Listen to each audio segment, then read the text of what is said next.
పనిచేసాను చెప్పారు. Thums up కూడా ఇవ్వడం జరిగింది.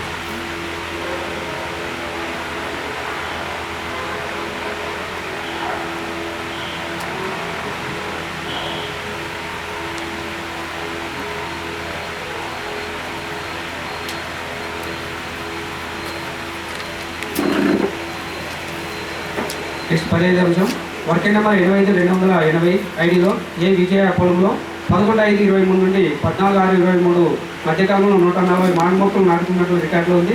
ఫీల్డ్లో చూస్తే మొక్కలు లెక్కించే 80 మొక్కలు మాత్రమే ఉన్నాయి. మిగిలిన 60 మొక్కలు ఫీల్డ్లో లేవు సార్. చివరిగా 2/12/2024 వరకు 140 మొక్కలకు పేమెంట్ చేయడం జరిగింది. 42% మొక్కలు లేవు సార్. ఈ 2023 ఉంది సార్, అంటే ఇప్పుడు సెకండ్ ఇయర్ అయితే సార్. ఇప్పుడు ఈరోజు ఫస్ట్ ఇయర్. నెక్స్ట్ 17వ అంశం, ఏ శివకుమార్ పొలంలో తేదీ 11/5/23 నుండి 14/6/23 మధ్య కాలంలో 140 మొక్కలు నాటినట్టు రికార్డులో ఉంది. పిల్లలు చూస్తే 90 మొక్కలు ఉన్నాయి. మిగిలిన 50 మొక్కలు చనిపోయినాయి సార్. చివరిగా 2/12/2024 తేదీన 140 మొక్కలకు పేమెంట్ చేయడం జరిగింది. 35% మొక్కలు.